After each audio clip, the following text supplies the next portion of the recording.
Hello Archit, अम्मी जान कहा करती थी कि जिस चीज को शिद्दत से कायनात तुम्हें वो मिलाने में लग जाती है। आपकी अम्मी जान ने ऐसा कुछ कहा है? नहीं, अभी तक तो नहीं बोला। वैसे तो ये शाहरुख खान का डायलॉग था, लेकिन अभी जैसे अब मैंने बोला, यू कैन से एक सदफ थे या कहता है, ऐसे करके बोल सकते हैं। है तो शाहरुख खान का। खैर, शिद्दत हमने की थी। क्रिश अशोक, इतनी बार हमने क्रिश अशोक के बारे में जिक्र किया है अपने पॉडकास्ट पर, that we have him finally.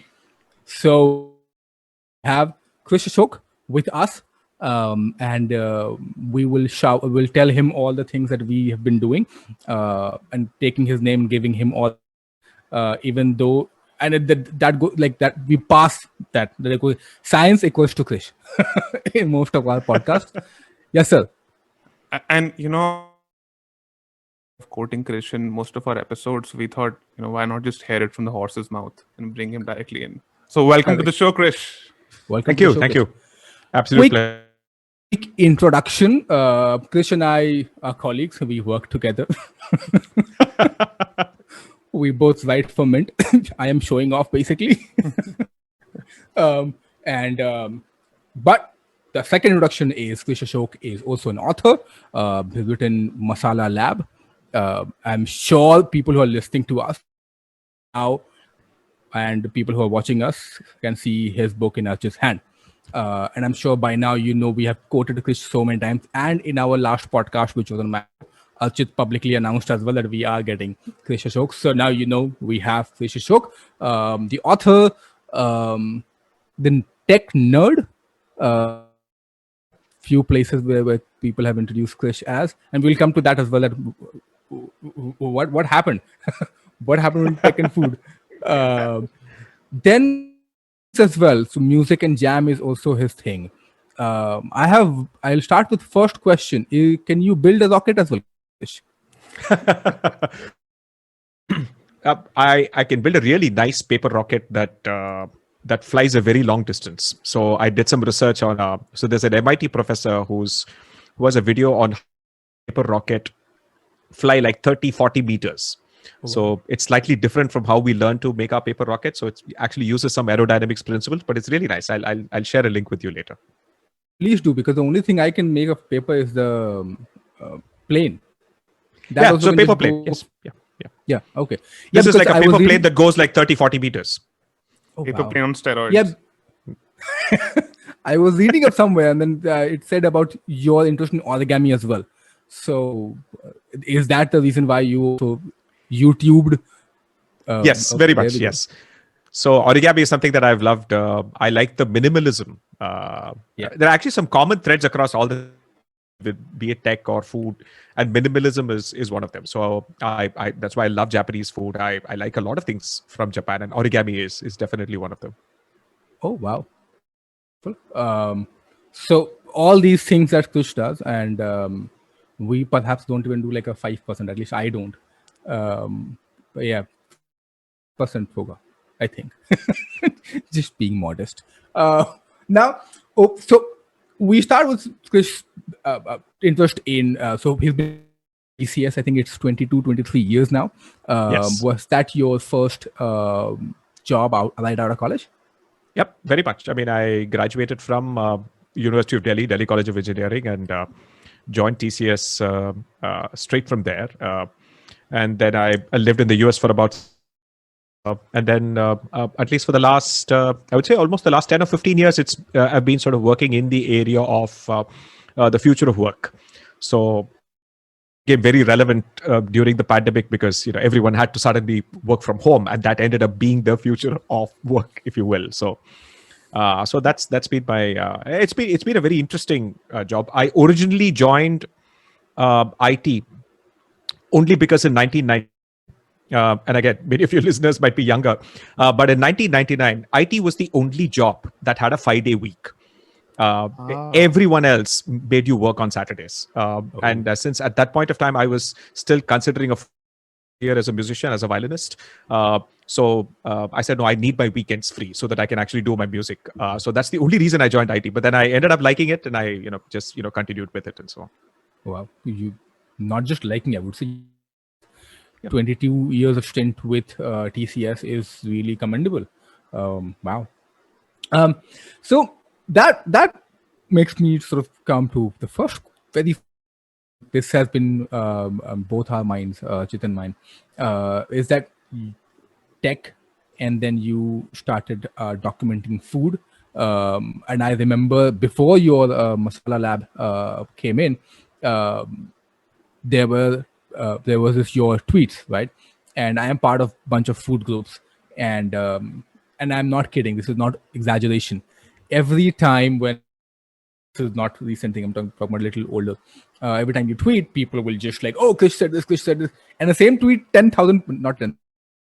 People will just start sending. I'm like, yes, please scroll up. I have said the same thing, and somebody said yes, scroll up, and I have said the same thing. So all the people will literally send the same tweet.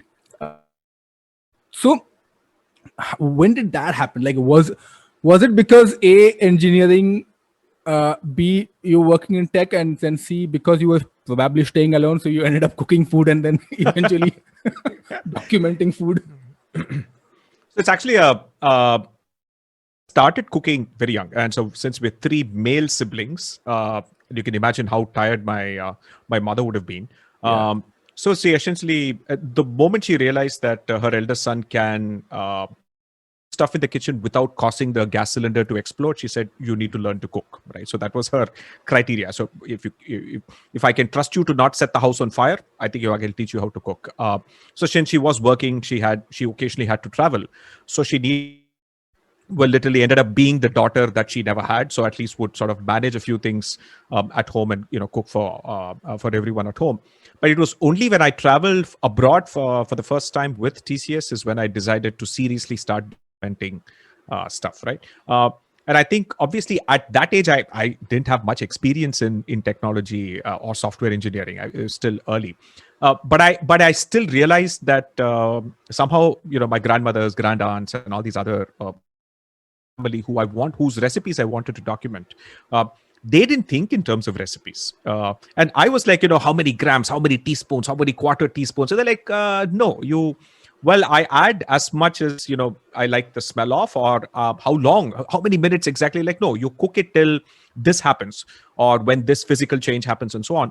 And so it was very early that I realized that our grandmothers actually thought in terms of heuristic, right? It took me almost a decade to realize that actually they had, at least in their minds, they didn't call it that, they had a very software engineering approach to cooking, which is in terms of algorithms and heuristics and not recipes, right? And so in some sense that was the inception, if you will, but it took me almost a decade of writing down recipes in a very different format. I mean, always over time I started generalizing them as opposed to writing recipes for every single dish, right? So like a dal template, if you will, or like a sambar template, or a specific dish, or a different kind of bread, and so on, and thought in terms of these meta models. So in that sense, I think over time, my experience in software engineering and technology, and the ability to think of this knowledge as being better represented as meta models and algorithms, is how this entire thing kind of came about. Wow. But I am curious, why were you documenting? Like, what was the need for documentation? Just like one day you went to US and like, aha, I have found a pen, I am going to document. I'm sure that's not the... Yes. So that, see, the up, I've always had I'm someone with very poor memory, right? At least growing up. Let's put it this way. I had a distaste for rebuilding things. In that I hated the way, science used to be taught in school, and the Indian schooling systems focus on just memorizing and just regurgitating it in an exam, not truly understanding what the physics or the chemistry. Nobody actually was explaining the visual metaphors or intuition that you need to understand something, right? And so therefore, I think pretty early, I got into the habit of writing down things in a very visually heuristic. I can therefore deeply understand better, right? And so almost always I had this sort of obsession with, if I have to understand something, I have to understand it right down to the molecules from first principles, because that's the only way. If somebody asks me a question later, I can derive that knowledge using those basic principles, as opposed to remember just a high level fact. which is hard for me. And so therefore, I think in some sense also that was the approach to Masala Lab as well, is to as much as possible use first principles and to make it easy for someone to understand exactly what's going on in your pan in terms of temperature, in terms of chemistry and so on. And so that's why I've always written down things that I knew that I'm going to try again, and so therefore I can then tweak it a little bit. And I know that with cooking, it's all about constantly tweaking different variables and seeing which one ultimately works, right? So I documented, like, for instance, what proportion of water to dough gets me the for this brand of dough, for this brand of atta, right? And so it had to be 70%, 80%, 85%, or whatever it is. And then ultimately say, hey, for this particular works really perfectly, and so on. So that's the reason why I started writing it. It's also the reason why writing this book wasn't that hard, because I had data and notes going back the last decade. And so I wrote the book from scratch to submit the manuscript in about 6 weeks, actually. So interesting. That was the fastest in a way, but also the longest, because you started writing about the book. Correct. And exactly. Did you think of coming up with a book? Actually, no. So I in the early days, as a technologist and as a technology optimist and someone who started blogging, as part of that, people in Chennai started blogging very early, actually. It was here earlier, techie companies, Bangalore and Chennai and so on, right? And so I was part of that original gang of people who started blogging. And back in the day, we had this sort of crazy optimism and also this disdain for any old world technologies. And so we were like, oh, blogs are there, now Kindle is there, why would I ever read a paper book and so on? And so for a long time, I was always of this opinion that if at all I publish, it'll never be a traditional, dead paper version. It'll be something new. It'll be interactive. It'll be something that I directly publish directly as a website or as an app or something like that. So those were the sorts of ideas I had. Then over time, I kind of matured and that there is value to what you put down on paper. And then over time, I realized that I remembered stuff that I read on paper better than what I read on a smartphone screen or a Kindle and things like that. Also recognize that books are essentially mankind's oldest and the most successful form of knowledge management, if you will. No matter all your IT systems and so on, a book is still a book, and there's a certain narrative arc to that ends up telling a story that people can remember more than any app or any other interactive online thing that that will have a short sort of life cycle, right? So for the longest time, I actually felt I wouldn't write a book, that I'll do something interesting. In fact, when the person from Penguin got in touch with me 5 years ago and said, hey, I think you should write a book because we like your blog and so on. I said, why would I write a book? Because I have a blog. I mean, I probably have a bigger audience than what I'll have if I publish a book.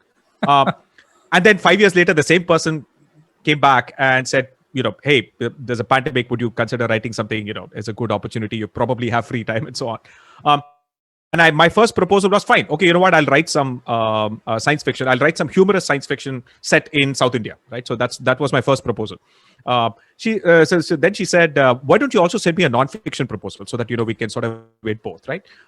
So I said, okay, what can I write in non-fiction? I said, okay, the one thing that I have a lot of information about, I can write about food science. So let me write about food science. I randomly just wrote together a proposal. And within literally an hour of me sending both, Penguin came back and said, please do book. You can do the science fiction one later. And so it was actually an afterthought in that sense. Nice. I am glad that Penguin picked up the science part for benefit of the whole mankind. Not like the other humor and science. The other book will not be beneficial for humankind. But as of now, we just go ahead with the science part. We do need science in our lives. You said a very interesting part before I give it to Archit. When you were young, you were a crazy optimist. So from there, I have one question. You said, of course, as young and crazy optimists, so all of us have some sort of influence, people, events, environment, space that we grew, right? Now, I wanted to be the fattest kid on earth, and that's why I used to eat a lot. And something which is common between two of us would be I became the daughter of my house as well, being also the youngest. As in, they're just two people, so technically a youngest still holds true in English grammar, but I was the younger one, right? So I became the daughter automatically, and hence always in the kitchen, not necessarily burning down myself or the kitchen. So that also influenced. Archit has, and also I got influenced from a lot of people. Street food, bazaar ka khana, basically, like as in common man's food, basically is what influenced me, and it still does. Archit got influenced from his family again, and I would also stretch the argument saying from both sides, and his grandparents also side, right? So that also got somehow, I would say, influenced his food choices, and so on and so forth, right? So what were these sort of influences on your life when it comes to food? See, when it comes to food, for almost so one is that I grew up in a very exceedingly orthodox vegetarian South Indian vegetarian household, right? I mean, orthodox to the point of my mother does not eat garlic, does not eat mushrooms, does not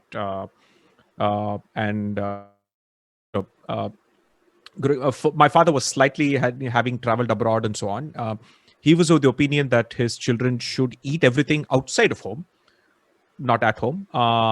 And then, so he encouraged us to eat eggs at least to start with, and so on. And over time, I think we started making eggs at home, except that there were separate vessels for it and so on. The usual drill, right? Yeah. And I think when I sort of became a teenager, my father just quietly told me that make sure that you ask your friends to give you all kinds of food, right? So I'm just letting you know things that we tell you at home in terms of you're only allowed to eat this and not allowed to eat that. They don't apply the moment you step outside the house. So get used to it, because you will suffer if you travel and so on, right? Because he went through that when he first went abroad, and he somehow just taught himself to eat anything, right?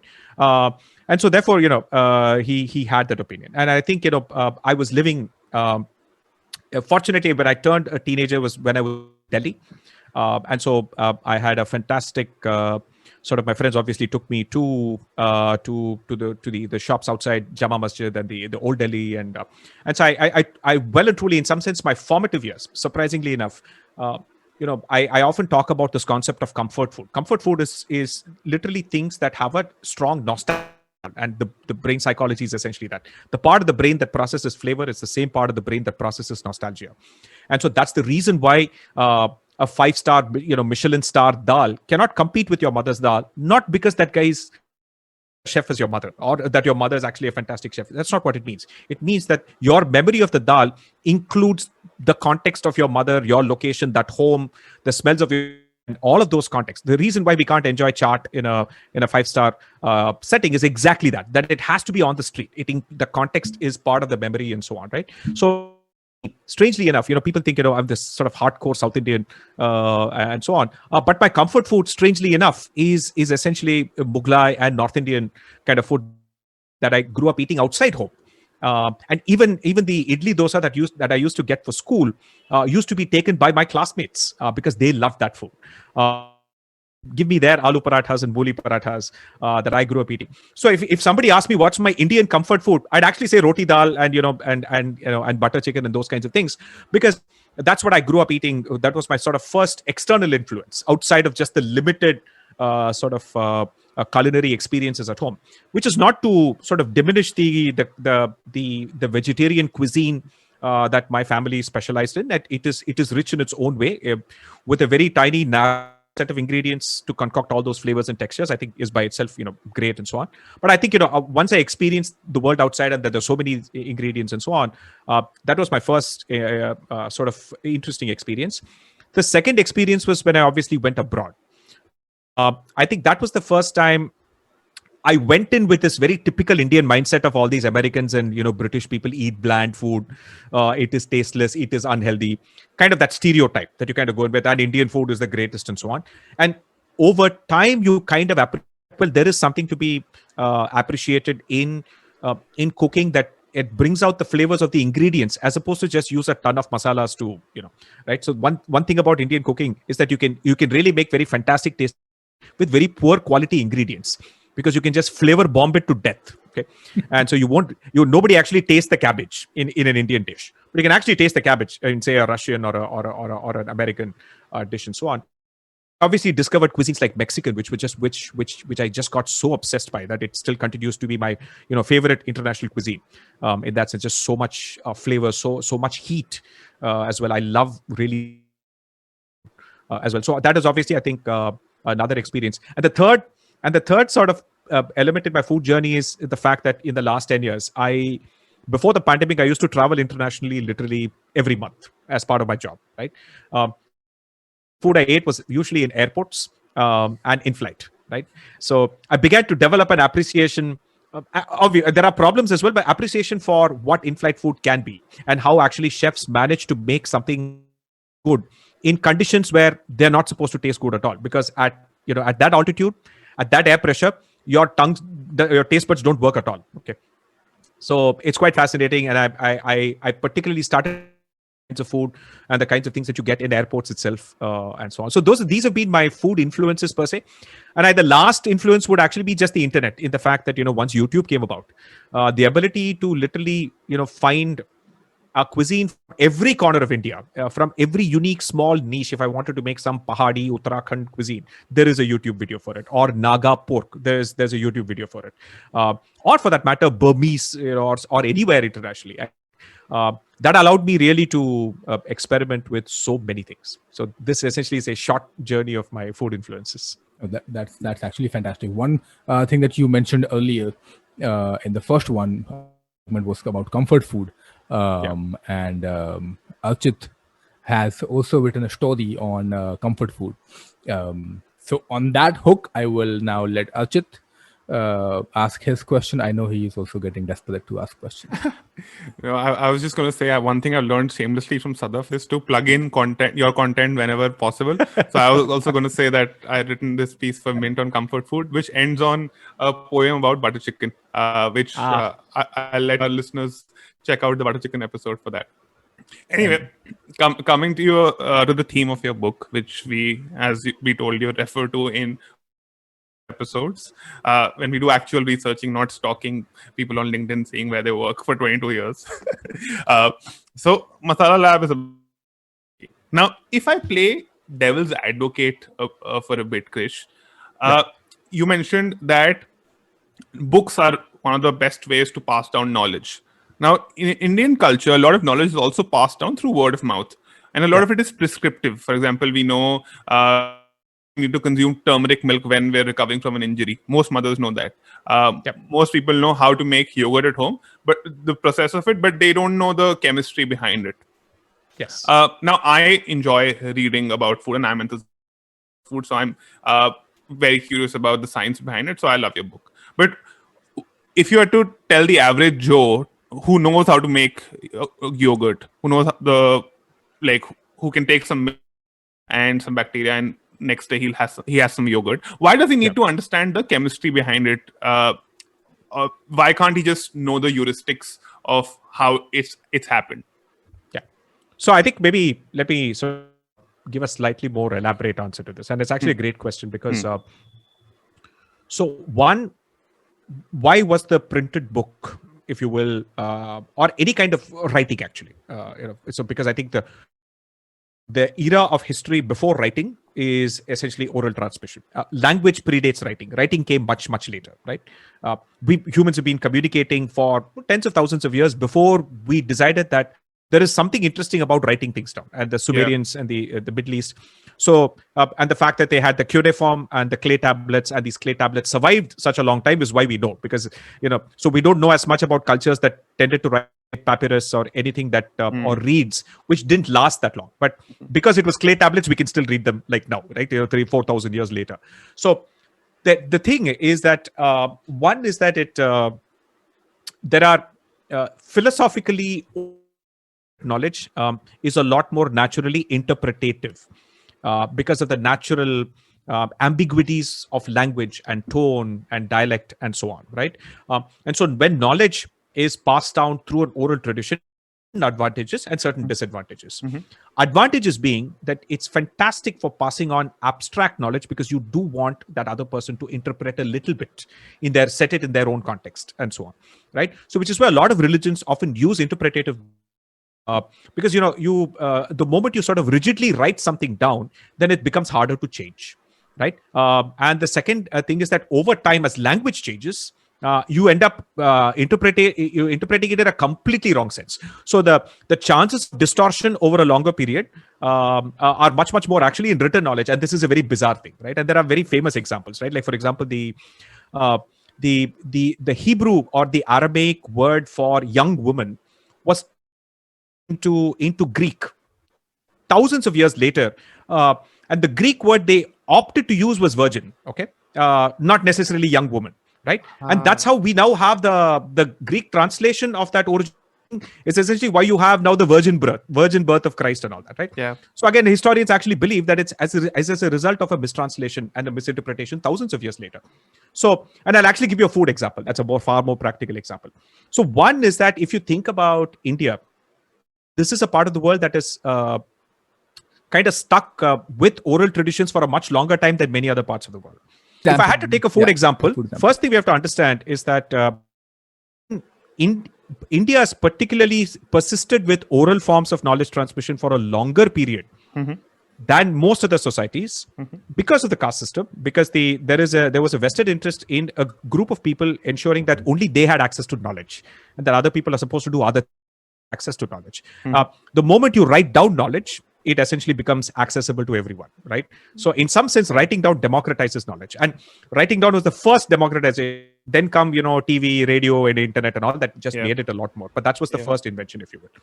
So the third aspect of this is that women have never had access to education. So which means that for the most part, only had to rely on oral transmission of their knowledge of the kitchen, the home kitchen, to their daughters and granddaughters and so on, till literally 2 generations. So so therefore I don't know what we've lost and what we've not lost and so on. See, the other element here is that if I now jump really into the 20th century and 21st century, why science as a way of capturing knowledge is really that if you want to prevent misinterpretation and distortion over time, like it happens with religious texts, the reason scientific texts cannot be misinterpreted because the language of science is precise, and the language of science essentially says this is backed by experiment. And by the way, you can do this experiment, you can throw out this piece of knowledge. That's as simple as that. So that's why the scientific method essentially is a good way to transmit knowledge over a longer period of time without distortion. And the food example I wanted to give you is one of dal makhani. Most people like dal makhani. Okay? If you Google for dal makhani today, the very first recipe on Google, which I suspect the vast majority of people will probably use because the first results of Google, it's essentially so the very first recipe of dal makhani is actually a fairly good recipe. I don't have complaints against it. It has a couple of statements. One, it says that please mash after you cook it, right?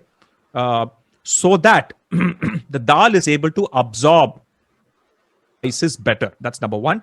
And then number two, it says, please add cream or butter so that you get a cream. Now, I'll tell you. So the first time somebody's reading it seems reasonably fine, except here's the problem, okay? Legumes or dals or anything, they don't absorb spices, period. The only absorb is salt. Spice flavor molecules are large things. They do not enter anything. Actually, they don't enter meat either. That's a separate conversation, okay? So spices are only in the gravy and in the fats. They don't actually enter, only salt enters. So therefore, the why part of why you're asking them to do it is actually wrong, right? The second part is the fact that you're adding the butter and cream to be creamy is literally wrong, because in the context of the black dal, the dal itself, if you slow cook, it gets creamy. Don't need to add tons of butter at all, right? And the mashing is in fact done to bring out the natural creamy texture of the dal and nothing else. It has nothing to do with spice absorption and so on. Now, I know this is a very trivial example, but if you think about the bulk of cooking knowledge that's being documented and with wrong reasons being attributed, so people are going to try this with something else some years later and say that, oh, this didn't seem to work, right? So I mashed chana, but it did not absorb the spices or whatever. So that's the reason why I really think that if you can take the existing knowledge that you have, and I always keep saying that science is not some big, great thing that's coming to teach you cooking, okay? Cooking knowledge is what matters. It's practical knowledge. Had to understand science. They knew it sort of tacitly, right? So they learned it from, they have the practical vocational knowledge of it. But documenting it with science just helps an beginner get a cleaner, more purer, less distorted version of that knowledge that they can then transmit to the next generation. So that's the reason. That's the long reason I think it's important to use science as a way of documenting things. Fantastic. I love that. And I think for Sadaf and I, whenever we see too much cream or butter added in dal makhani, that's a tell that you don't order anything else from that restaurant. I'll give an anecdote here. So I was working with one of the restaurants, and so mostly I work with restaurants as a consultant chef. So I go in, I work with the team, I give them recipes, and I come out. So this was one restaurant, and in the evening we have to sort of perfect our dal makhani. So make sure this is a day in prior. Make sure soak in, because again, to make a very good dal makhani, you need to work at least 8 to 10 hours. Then you get the natural creamy texture as well, and then you don't necessarily have to mash it as well. It just becomes really right. Correct. Yes. So I told him to do all these things, and he said, "Yeah, it will be done. Ho jayega sir. Aap tension mat lo." I said, "Okay, done." And I reached the restaurant kitchen around 6 o'clock, and I asked him, "Hey, are you done? Can you show me at least one segment, like have you boiled the dal? Because then if you have to add tadka or adjust the masala, that's a different thing." Correct. Yes. So he said, "Yeah, give me half an hour, it will be done." And I'm like, "What? Half an hour?" He said, "I have boiled the dal only to a level, and then I will do all these things which you mentioned, which is adding cream, this and that, and masala." I said, "But that is not how you make good dal makhani." So I think what we have is jhatka dal makhani, which I call. Is instant 30 minutes, and that then you're done. And I think once you had enough of dal makhani, you can clearly tell what is good and what is bad, and which one is much more how they have cooked it. For example, the dal makhani is much better at I think Kesar the dhaba, but they take like 8-10 hours to make that dal, and it just shows as well. So we both don't necessarily enjoy cream a lot. Yes. Yeah, it's a cheat. Yes, it's a cheat. Yeah. Krish, a follow-up question to my previous one. What's interesting is that you mentioned that there are false reasons given for certain practices. Now, a lot of the practices have been developed through years of trial and error. Now, how much of the reason, or how rational can we be about those practices? Basically, my question is, how much is it that we about them? That's actually a fantastic question, and this is actually a very deeply philosophical question that I've personally been pondering and really been reading up on. In some sense, how knowledge gets represented, and whether it's possible to represent all knowledge, and a lot of knowledge ends up actually being tacit. So I know there's this sort of famous U.S. administration called Donald Rumsfeld, who talked about known knowns and unknowns, unknowns and known unknowns and all that, right? Yeah. This is true for cooking, right? So it's possible that there are things that our grandmothers would just say, this is how you're supposed to do it. I don't know why. Just do it, right? So I would actually say, just because you're not able to figure out the science of it is not a reason to reject it or to not document it. Yeah. Just put it down and say unexplained, but it does what it does. It seems to work or whatever it is, right? Yeah. So this is an important thing. And so I don't think a certain kind of very modern day scientific arrogance that if I cannot explain it, it's probably nonsense is attitude to take, particularly in things like cooking, whose knowledge actually goes back to the dawn of mankind. Okay. People have been cooking, and there's an unbroken chain of knowledge that's, just generation. So, from the very first person who grew rice or boiled rice or made bread, that knowledge has been passed down. Therefore, just because you are not able to use science to explain it right now does not mean that it's not useful knowledge, right? And I think Nassim Nicholas Taleb has a more candid way of putting it. He actually says that sometimes modern day people tend to trust a poor scientific white paper based on some poor sample, very conveniently chosen experiment, but it is science, double quote science, but reject traditional knowledge. Yeah. which has stood the test of time. He says that always be wary. Yes, there are things that science can do, but don't ignore things that have stood the test of time, right? The test of time is a far bigger of the fact that this knowledge probably has worked, right? For example, people have tried mushrooms, probably got sick and died to tell you which mushrooms are safe to eat and which mushrooms Absolutely. are not safe to eat, right? Absolutely. And it took generations. So I think that's what I'd say. I don't think you can ignore traditional knowledge. I love that, and I love the Taleb reference, and he of course talks about the in the same manner. And there's also a beautiful concept called the Chesterton's fence, which is the principle that if you see a fence on the road and useless, don't remove the fence until you know the real reason why it was put up, because there could be unintended consequences of removing that fence. Unintended consequences, yes. Yeah. I think he uses that in the context of genetically modified food as well. Yes. Yep. Absolutely. Now this is a good segue into evolution, which is one of my favorite parts about. Now, as we all know, a fundamental goal of all creatures, including plants, is to survive, multiply, so that they can move into the next generation. Yeah. And one of my favorite examples from your book is about chilies. And we spoke about this in our Mirchi episode, on how chilies are adapted to be hot and cause pain to cows and goats. And how the same feature actually causes humans to enjoy it, because they give the human mind an illusion that our mouth is on fire, which is in fact it is not. And due to the evolutionary feature, it leads orphans in our body. Correct.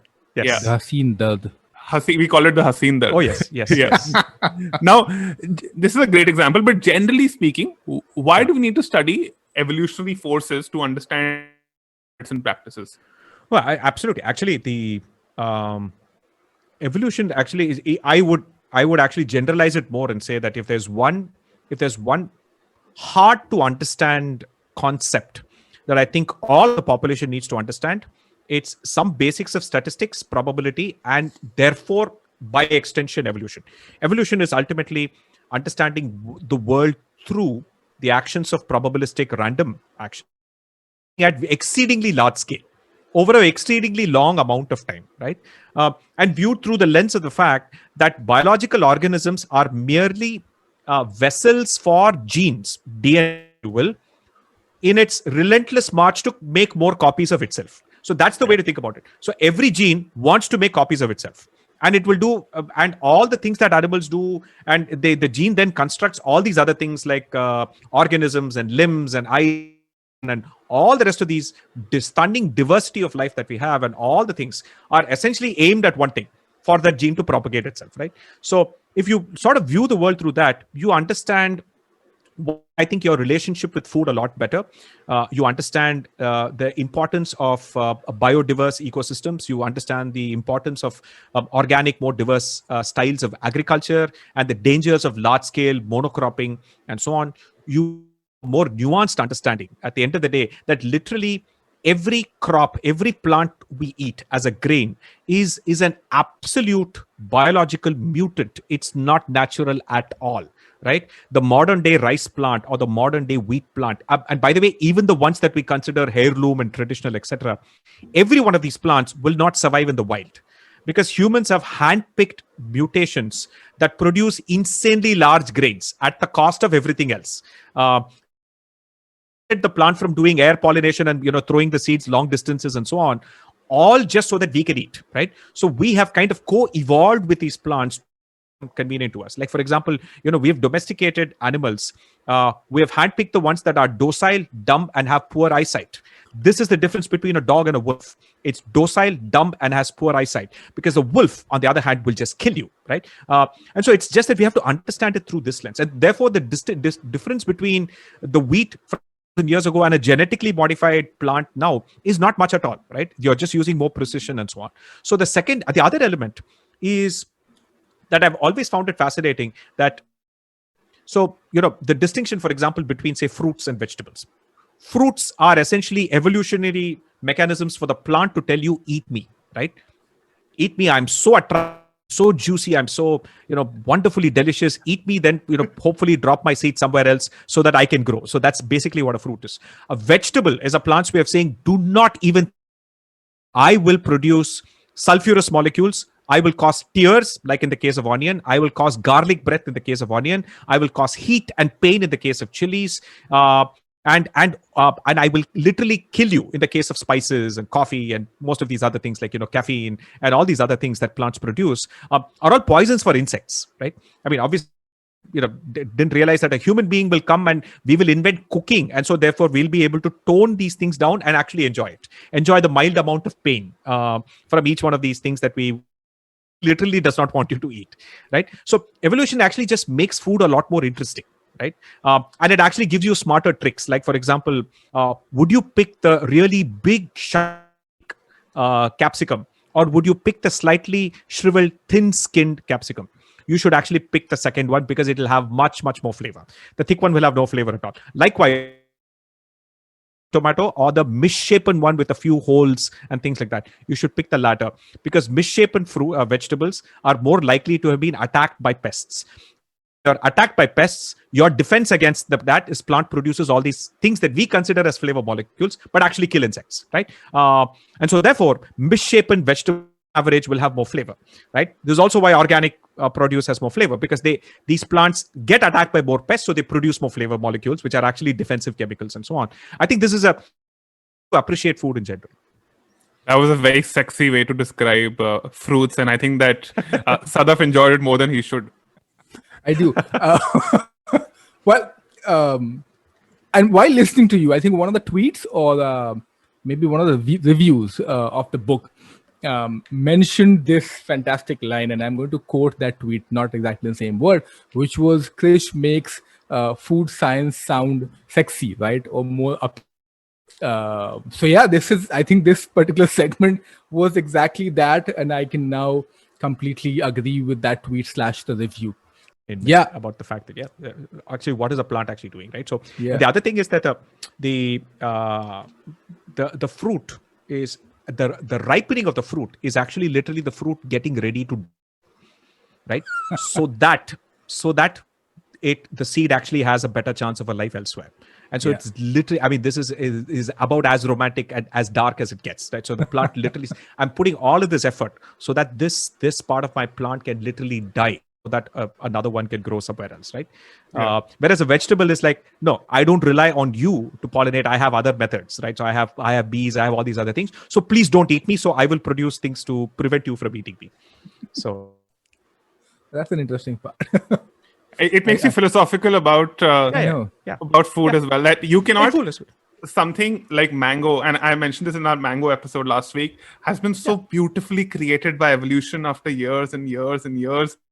In a lab, it's just so beautiful. Correct, because it actually takes so many trillions of individual evolutionary experiments to get to this, and so it would actually take you a lot of time to recreate the same thing, which you don't have that much amount of time. But evolution has had like billions of years to do. हमारे science की कक्षा अभी खत्म नहीं हुई है. We still have lot more to discuss, and Archit ने first episode पे जो questions लिखे थे वो सारे भड़ास आज निकल रही है. So he has more questions to ask. Archit, please. Yeah, absolutely. And I'm really enjoying this conversation with Krish. So sticking to evolution, which so clearly really enjoys talking about. Krish, you have a lovely example about how evolution led to humans preferring acidic food. Could you share that example with our listeners if possible? So because of evolution. Right. So every aspect of our tongue, and we now have like 5 kinds of taste buds and a couple of other nerve endings that are about sensations, right? So that's for heat and and so. So, like for example, the salt taste bud is nothing more than the body literally just needing sodium, a certain amount of sodium, right? So, which is why our taste buds are so finely tuned that they expect a sodium percentage food between 0.5 and 2%. Anything more than 2, your tongue will reject it. Okay, so I think it's that really that fine, right? And anything less than 0.5 will seem. And so you want it to be salty, but not too salty. So this is a very finely tuned receptor that we have for saltiness, right? And this is because our body needs sodium. And the receptor is literally nothing except the detection of sodium ions. That's really what it is. Likewise, I think the bitter receptors actually detect alkaloids and things like that. They were largely there. They're there at the back of the tongue to detect poisons. So it's there just before you swallow something, you need to know if something is poisonous, and that's really what the bitterness receptors were originally there for. So are actually detected on the sides of the this thing, right? So first and foremost, it's a very bizarre thing. So most poisons actually end up being alkaloids and therefore end up being bitter. Okay, and so for over time, human beings have evolved a preference for acid taste because, bizarrely enough, alkaline things tend to be bitter, although they're not all poisons. Okay, alkaline things tend to be bitter, and so we don't like anything with an alkaline taste. Okay, so I know there's all these diets about an alkaline diet and all of that. It's all nonsense. But in general, alkaline taste, pH over 7, we have evolved to not like because they are bitter and because we treat bitter to be poisonous. Which is why, use too much soda in food, it will taste bitter, and that bitterness don't like, and so on. And so naturally, the opposite of bitter is acidic and sourness, and so therefore we have a preference for sourness evolutionarily. The other interesting thing is that sourness is literally your tongue detecting hydrogen ions, which is just protons, right? So because acids are things that give protons and bases are things that accept protons. That's basically what the chemical definition. And so the moment you detect anything acidic within a range, what it also does is that it activates your salivary glands. So sour food literally makes you salivate.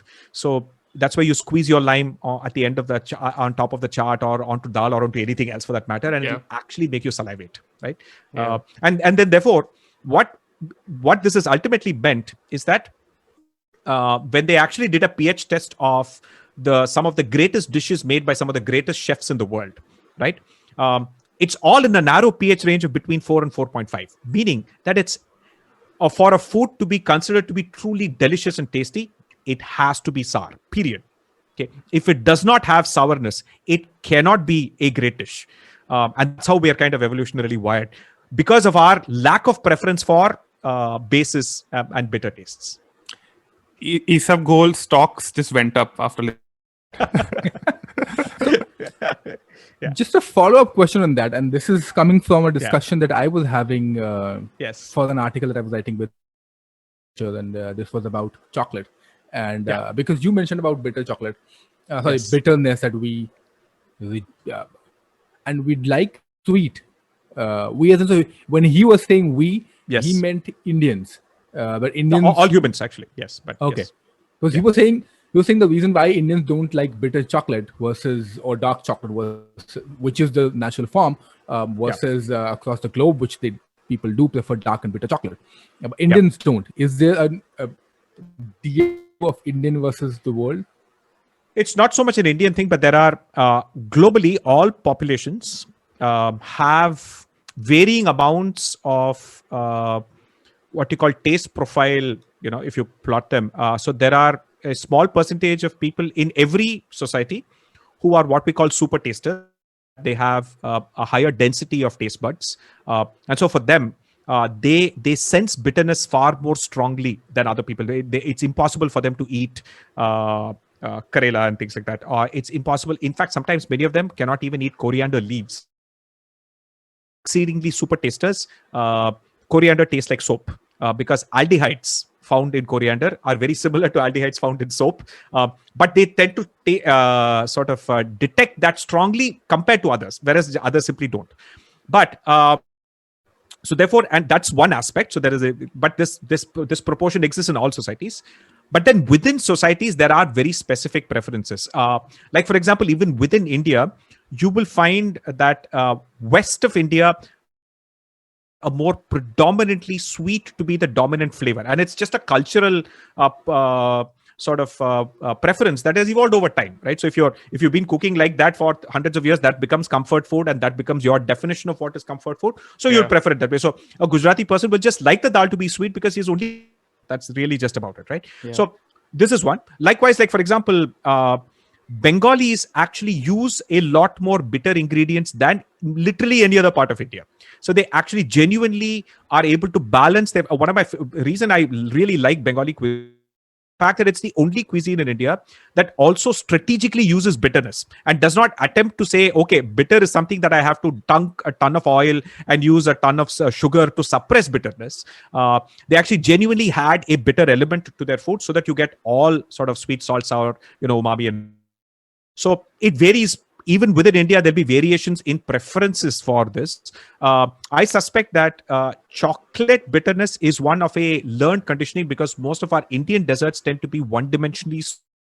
And so therefore, chocolate represents a new thing for Indians we don't have a learned preference for having eaten chocolate for so long that over time we develop a preference or the more bitter plus sweet. If you, even in India, I think the urban rich, etc., now prefer dark chocolate and so on. It's just a case of the more you eat it, the more you will have a preference for the more richer and multi-flavored things. Now from chocolate and then the refined palate, I come to another question, which is your book is primarily science food and sort of decoding the science behind the food. You yourself have said, I think, that you're neither techie, well, it's not, you're not or a chef, but this book stands somewhere in the between both. So book is all about science. However, there was one particular chapter which is on biryani. Now I'm complaining about it. It's my absolute favorite for multiple reasons. One very stereotype reason is because I am Muslim. So we eat biryani like I'm just going to go with the stereotype. Yes. Every day, 3 meals a day. Every day we eat biryani. That's what we do, right? So I love biryani. That's my comfort food. But so how does why does biryani get a very special sort of platform? And you say no other dish gets it. No, you said I don't let anyone treat you like upma. You are biryani. Well, in what ways have upma lovers harmed you? I know. I don't like upma. I don't like upma. Period. I am glad you don't like upma as well. Or maybe you do, but you don't necessarily like as much as you like biryani. So why biryani? What is science? So okay. So let me say something that I would suspect that a lot of people, regardless of religion, will agree with me. Although some slightly angry people might say, "How dare you do this?" and all that. But I well and truly believe that biryani is the national. In that there is no dish that is so prevalent in every tiny corner of India with so many variations.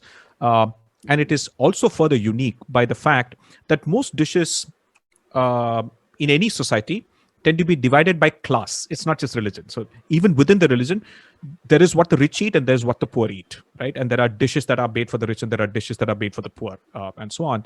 And biryani is the one dish that of which there is the Mughal version that Salma Hussain talks about in her fantastic book. And there is the biryani that you can get for 60 rupees in Chennai, right? On the streets. And every street has... so it is well and truly a royal dish that is still democratically available to everyone. So there are not that many dishes that you can actually say. And there is also a certain practical aspect of it in the sense that you can make large quantities of it short, and the taste improves over time. At least for a day, right? And so therefore it actually makes it so practical for the poorest of the poor, the labor class, who just need, who put in a ton of physical labor. They actually need a certain amount of carbohydrates, protein, and fat.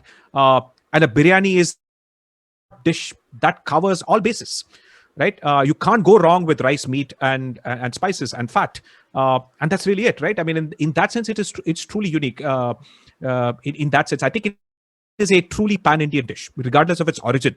And people seeing that as a Muslim dish, and so it's really not. I think if you come to the South, nobody sees biryani as a Muslim dish at all. It is the national dish of South India, particularly Tamil Nadu. Chennai has biryani outlets per capita than any other part of India. Okay, and more people order biryani than any other dish on Swiggy, Zomato, delivery app, right? I mean, it's just one every some several hundreds every minute or something. It's just insane, right? So that clearly, I think it's India's national dish, and I also think it is a canvas that makes something ultra practical, something that's really just a rice meat khichdi, if you will, to something that's spectacularly sophisticated. There is no end to the level of sophistication. You use of dry fruits, use of other flavors like say rosewater and attar and saffron, and it's just such an infinite canvas in that sense. So that's the reason I felt that had to sort of, the rest of the chapters were fundamentally about saying, hey, here's how you pressure cook, here's what happens when you brown food, right? Here's what happens here's how you extract spices into flavor. Here's how you cook the rice perfectly. Here's how you cook meat perfectly to perfect juiciness, etc. What can essentially bring every one of these skills together in a single dish? It's biryani, nothing else. You have to cook the rice perfectly. You have to cook the meat perfectly. And you have to cook both together perfectly. And you have to extract as much but not too much flavor from the spices, right? And then you have to layer these flavors. You need textural variation, right? That needs fried onions and all these other fresh ingredients, herbs and everything else. So I can't think of a dish that well and truly captures every single thing that I wrote in the rest of the previous chapters. So it was, for me, biryani was just a no-brainer. I can imagine the headlines tomorrow. Popular food science writer says biryani is the national dish of India. Riots outside his house by idli and dosa and butter chicken fanatic. No, you know what? No, hold on. So people in Chennai will completely agree with me. So there is absolutely no doubt, at least in Chennai, what the national dish of at least South India is. It is biryani. That's it. Yes. We also totally agree with you, and it's one of our favorites. We've done an entire episode on it. I think one of our first few episodes was on biryani, right, Sadaf? Yeah. Yes. That was the biryani was also a test episode, by the way. So we were just when in doubt, right? I mean, when in doubt, same thing. So when in doubt, you went with biryani. I mean, that's really what it is. Exactly. In fact, we did like 3 or 4 alterations of biryani episodes only, and of course, when we cook biryani, then of course. But now comes the other question, or like picking your team. Are you a team aloo biryani, as in putting aloo in your biryani, or you're like, no, I don't like aloo in my biryani? So I am increasing. So for me, the one guilty pleasure I have of being intolerant about food is that I dislike upma, only because I ended eating up too much of it when I was younger, and working mother, so upma is easy to bake, and so it used to be made more regular than I would have liked it. But yeah, so that said, I am actually in general team anything and anything in that broader sense. So I'm absolutely for potato in biryani. I am for pineapple in biryani, like talaseri, which I think is fantastic. I am for cooking the rice in coconut milk, as they do sometimes in the Malabar side. There is just, and bizarrely enough, I was reading Salma Hussein's book. The biryani that Shah Jahan ate had equal parts rice and dal, okay, right, and meat. So, but you would not find too many biryanis that also have rice and dal. It would be called a khichdi now, right? Yeah, I mean, so all of these are. So I love it. It's amazing that the Bengalis took a foreign vegetable that literally the Portuguese introduced, and then put it to fantastic use in ways it is able to absorb meat gravy. In especially along with mutton, potatoes is just fantastic. I mean, it's one of the best ways to enjoy a potato, actually, is to put them in meat gravies, because they soak in a lot of those juices. I am just happy you mentioned about potato, because I am team potato, and I absolutely love aloo in my biryani. Archit, however, does not. But then you said pineapple in biryani. Yep. So you piece both of us. I am a pineapple and biryani enthusiast, and Sadaf is aloo and potato and biryani enthusiast. Yeah, so I don't really. I mean, I do like pineapple in biryani as well, but I am also about aloo in biryani, which Archit is not about. Archit is not. I think there are debates about pineapple on pizza, but we should really be talking about pineapple in biryani. It's absolutely underrated. Pineapple on anything, actually. So I don't know if you've had shawarma. Yeah. Most people don't notice that it's sort of a rotisserie layered. The top slab is actually a piece of pineapple. Yeah. Right. So the pineapple juice is the acids in the pineapple, and also the bromelain, which is a tenderizing molecule, which kind of soaks through and actually tenderizes the meat, which is why shawarma tastes like it does. Again, going back to our evolutionary point, right? Why does pineapple have bromelain, right? So when you actually eat a pineapple, you feel that one sort of sensation in your mouth. You know what that sensation is? It's the pineapple trying to eat your flesh, because that's exactly what right? So it's the pineapple's way of defending against animals that are trying to eat it by trying to literally eat them. So the bromelain tenderizes the flesh in your mouth in same way it tenderizes chicken or mutton or beef. Yeah, I mean, it also tastes good. It makes it. Yeah, it tastes absolutely. I think Right. a lot of people have used. I mean, for example, if you don't have papaya to tenderize your meat, Oh, yeah, people do yes. put in. Yeah. I mean, I have put in Yeah. pineapple, and also Yes. it gives what you mentioned, like really nice flavor to your meat as Yes. well. Yeah. Fantastic. So before Krish, we jump on to the final segment of the show, which is our favorite segment, as Sadaf said. I have one quick question.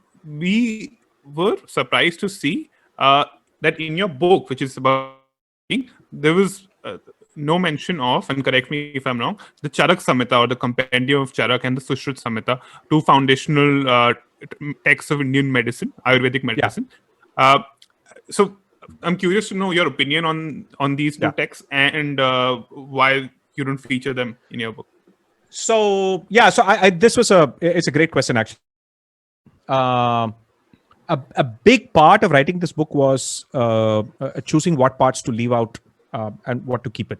Otherwise, a 100-page book that no one will read, right? And Definitely, the Penguin was quite clear. Said, boss, it has to be a paperback and 250 pages. That's the sweet spot for people to say, yeah. Otherwise, it just becomes a textbook and so on. So the second aspect also is when I actually ended up picking up the larger topics and so on, I had to make a difficult choice of the Indian population naturally constantly combines food and cooking with more so than most other parts. Actually, in the West, etc., people enjoy burgers, people enjoy steak. Nobody is remotely considering that they're not, okay? They're absolutely, so they actually separate the enjoyment of food from paying attention to health, right? But in India, it's not the case. We are literally thinking about every ingredient and how to maximize the nutritional potential of every ingredient and so on. And for me, when I looked at the of that and the fact that India has an Ayurvedic tradition going back thousands of years in terms of the medical effects, part of which now has been borne out by science. Like, for example, the use of turmeric, curcumin in its effects on Alzheimer's, the effects of, say, Karela on say, diabetes, and so on. All of this is now well known.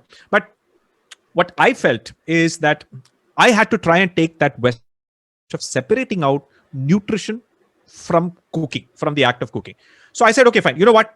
Having said that, so I'll just completely stay away. One is that I'm not a trained nutritionist, I'm not a doctor, and so on. And although people who speak about nutrition have to have some credentials before they can say something is safe, this is good, this will give you vitamin C, and so on, versus the pure play enjoyment of flavors of food. So that's the reason I left out the Ayurvedic angle entirely, because I felt that's probably a separate book altogether on the nutritional aspects of.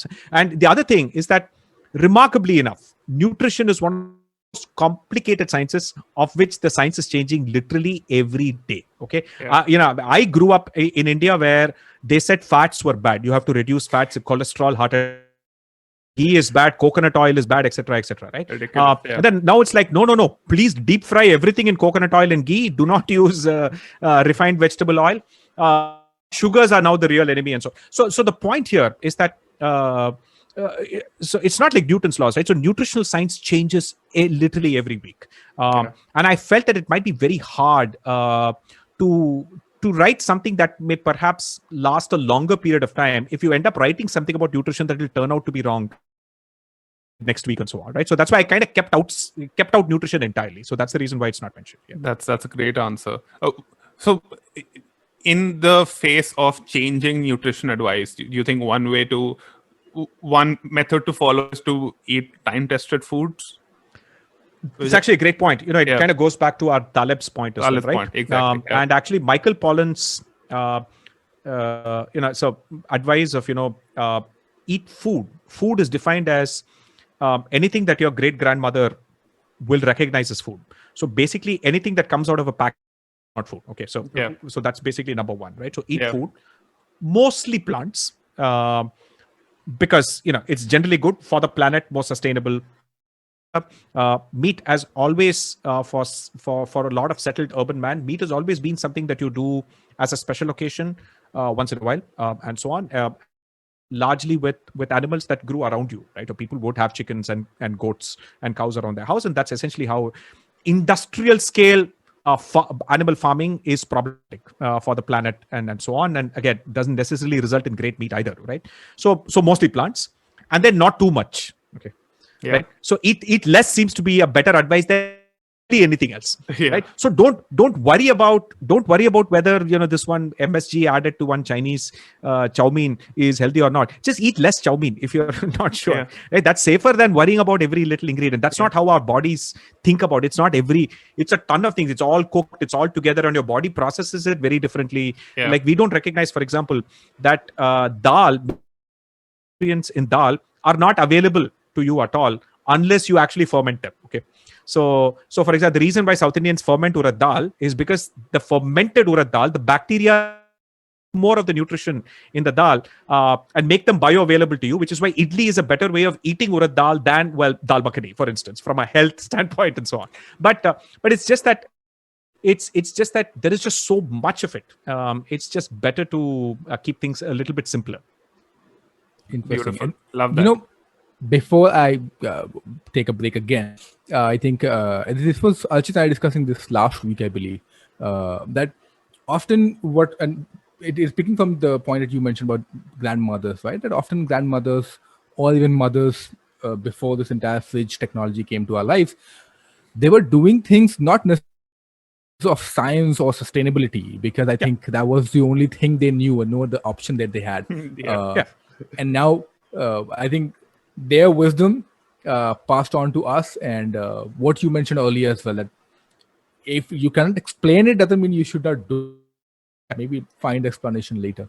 Exactly. See, I think we sometimes scientists, people of science, tend to have a certain kind of arrogance about what is science and what is not science. Okay. Yeah. It is the fact, like, for example, there are remains of cookware from the Sumerian times, which is like 4,500 years ago, and garlic and onions in the meat gravies that they made. Okay, and it is therefore surmised that, again, it's that meat gravies made with onion and garlic have 100% longer room temperature shelf life than meat gravies made without garlic, because onion and garlic have such strong antimicrobial properties that all that sulfurous stuff keeps a lot of the fungus and this thing away for a longer period of time. I mean, it will ultimately spoil, yes. So a lot of the cooking knowledge we have is as a result of thousands of individual experiments, observation, hypothesis, and testing. Yeah. I mean, they just didn't publish it in some nature journal and all of that. Absolutely. But it is science that has happened over a long amount of time. Yeah. Right. That's really what it is. Nice. So I have 4 days old remains of corn sabzi in my fridge. I am going to take that out. Yeah. Like, keep trying all these spoiled food. And I'm like, okay. Cool. Awesome. Now we'll slip into our last segment, which is what we under over and favorite food. We should stop calling absolute favorite segment. Matlab, it's like poor branding. The whole podcast is our favorite segment. We're just focusing on one part as and plus favorite itself implies absoluteness, no? So that is also true. It's I can't have 10 best friends. Correct. Yes. Yeah. I है तो बिहार से ही थोड़ा बहुत अंग्रेजी ऊपर नीचे चला जाता है. English. Yeah. It is now our language. It's our language. It's not British people's language. Indian English, and there are more speakers of the language here than in England. Exactly. That is true. So we have to be proud of the way we speak and the grammar that we invent. Yeah. It's language is about communication. It's not about words. Exactly. Bottom up and evolved it's that way. So when we say prepone, it should be a word. Makes perfect sense, right? Yeah. It is. So they've added now. So the dictionaries are. There was a TED talk where a dictionary person actually explained, saying that the dictionary doesn't define the language. You define the language, we observe usage, and then we add it to the dictionary. Lovely. Yeah. So it's not the other way around. The dictionary doesn't dictate. Yeah. So that what you're saying, you can't say it because it's not in the dictionary, is one of the most stupid reasons to ask someone not to say something. Yeah. I'm going to record this and just paste it somewhere. Yeah. I think if you understood it, it's language. That's all. Yeah. I think a lot of regional words should also be part of dictionary. Just absolutely. Or document somewhere, like Bakloli. There was a recent thread about Red and Martin, the sort of the quintessential grammar book, and their history of how those two gentlemen, actually one guy was based in Bombay, the other guy was based in Peshawar. So Ren was grammar, and the other guy, yeah. So I thought they were English people. no, they're two different books that just ended up getting combined. One is grammar and composition. So grammar is Ren and composition is Martin. Martin was in Peshawar and this guy was in Bombay, right? And over time, they kind of recognized that English orthodoxy of how they should teach the language makes absolutely no sense. Yeah. And the one thing they did was all the sentence examples in Ren and Martin actually use Indian characters. They don't say some Robert, they'll say some Mr. Sen, Mr. Altaf, or whatever it is. And they use a lot of Indian constructions and Indian words. So people don't realize that the Ren and Martin was the first attempt, if you will, of actually recognizing Indian English as its own language. Orthodoxy is just a way to remove access to a lot of people to anything. Yeah. Including in food, no? People Including yes. I had a debate on that yesterday as well. Yeah. All right. So last segment is underrated. We start with like one by one. And so your most under or highly underrated food ingredient. And also usually what we say is like, just under overrated. That's about it. But because you food scientist, so we're going to change a little bit. If it is underrated for you, why it is if it is overrated for you, why it is overrated, with scientific explanation. Sure. So underrated. Most underrated ingredient. Actually, it's very hard for me to try. Let me see if I can. Or the dish. Okay. Actually, I think Nigella seeds. Onion seeds, the black kalonji. Yeah. Kalonji, I think, is very underrated. So the one is that the tiniest amount actually produces a very, very, very concentrated flavor in the way that jeera does not, or anything else. Okay. It really just stands out. And it's quite unique. And I really think it's used a lot more. I often find that people using mustard in oil, right, actually gets you no taste. So mustard is overrated in that context. You want to get a mustardy flavor, you need to soak mustard. That's how you get the sulfurous sort of heat of mustard. Just seeds in oil gets you no flavor. Okay. And so in that sense, I think kalonji is, underrated. Yes, very much. One thing I want to mention is that as a teenager, I used to watch a lot of Nigella Lawson on TV. and for a brief period, were related to Nigella Lawson. And I am embarrassed about that, but it is true that I thought that. Yeah. And your overrated is mustard, you said? Mustard as a spice, yes. As one of the tadka spices, I think it's completely used. You can skip it and it won't make any difference. At least in the spice context, yes. In general, what's in general as a dish? I think khichdi, I think is overrated. Okay. Because I think it is fundamentally in some sense a lazy person's food in terms of you just put especially in a pressure cooker, you just dump everything together and you're not worried about the texture and the soft. And so I'm actually okay with it as something that sick people might eat, which I think is fine, which is a good thing because I think there are lots of sick people and they do need to eat. I agree with that. But romanticizing the khichdi, universally great dish and all, I think it's I think a very lazy dish in that sense. Wow. Rampuris would get offended with this because Rampur during Nawab Sahab time, Nawab Dada's time, and he would also award and reward people.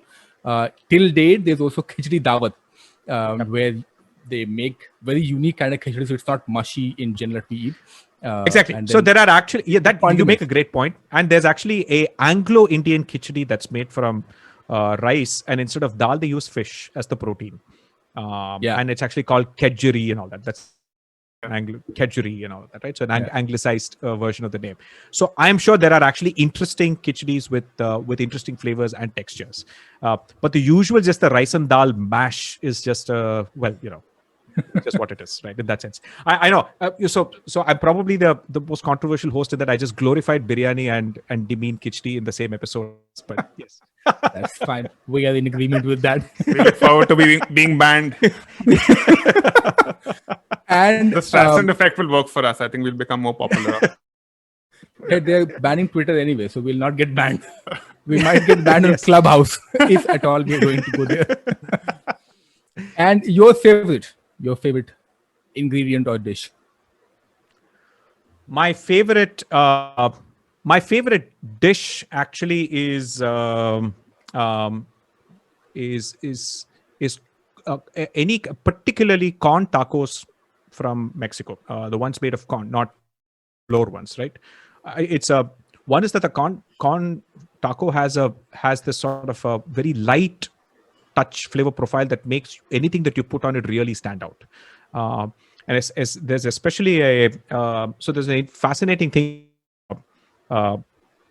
Lebanese immigrants who moved after World War I from the Middle East, in the Lebanon and so on, and settled when the Ottoman Empire broke to Mexico and settled there, and they've been there for 100 years now. So they introduced the shawarma style of cooking to Mexico, and it's called al pastor. Okay, so tacos al pastor, right? Only difference is that they use pork and beef in here, and they would normally use lamb and beef in the context of the Middle East, but they use pork and beef, and it is just some of the most delicious meats that you will ever eat. Especially the fact that it's the corn tortilla, then this sort of grilled meat, which again has pineapple as part of its marinade and so on, and the Mexican sauce from the local chilies, which is where chilies originally came from. They're just magnificently sort of rich tasting. And they also make a sauce out of this green tomato-like thing called the tomatillo, which is not the same as the tomato, and has a spectacularly rich sour taste that lends itself great to these salsas and so on. So my favorite category, and again, the idea is that you could eat like about 6 of these with different, right? So there's actually there's a shop in Mexico City that was featured in Anthony Bourdain's program as well. It's a small hole-in-the-wall shop, always forever crowded. I think it has some Michelin star. Their specialization is that they cook every part of the animal that is normally discarded. So they basically get all the bits of meat that are discarded by the wholesale, the meat packing part, right? So these could be everything from brain to eyeballs to connective tissue to really hard cuts and so on.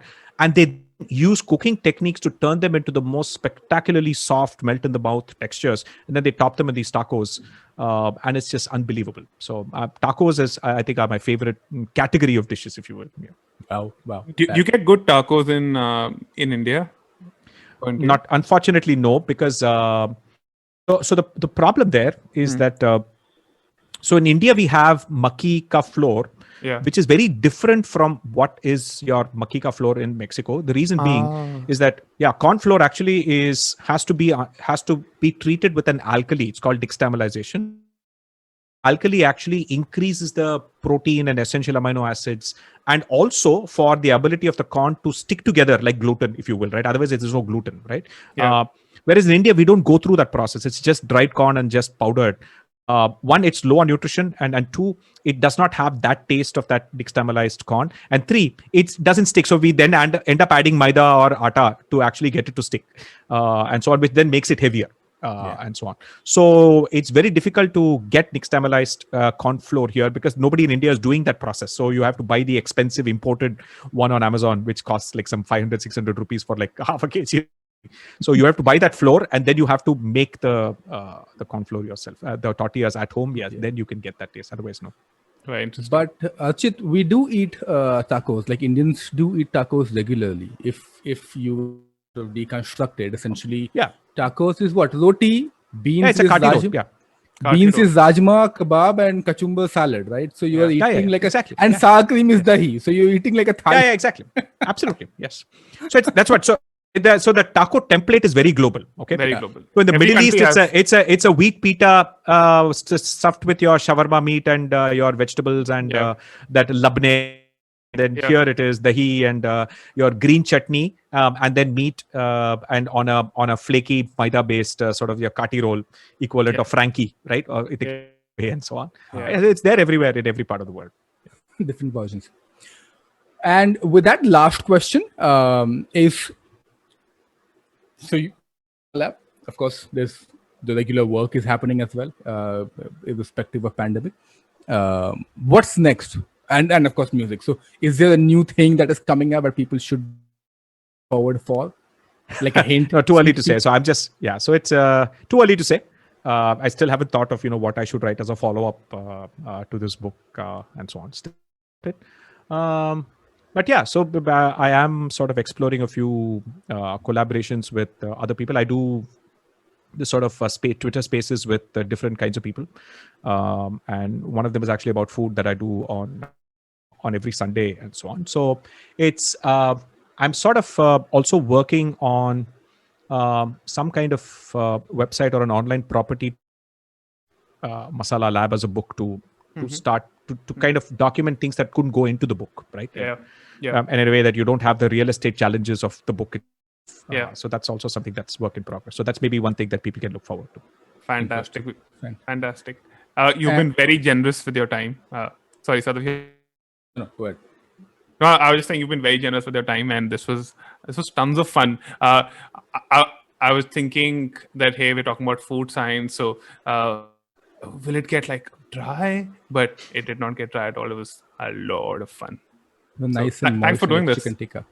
Hey, Thank good you. fun. Yeah. Yeah. Thanks a lot. Absolute. It was really amazing for all of us. At least 4 of us here. For the 2 people who are not visible. Yeah. So yeah, thank you for doing this, Krish. Super. We really appreciate it. And on that happy note, दुकान बंद करते हैं फिर. Shut her down.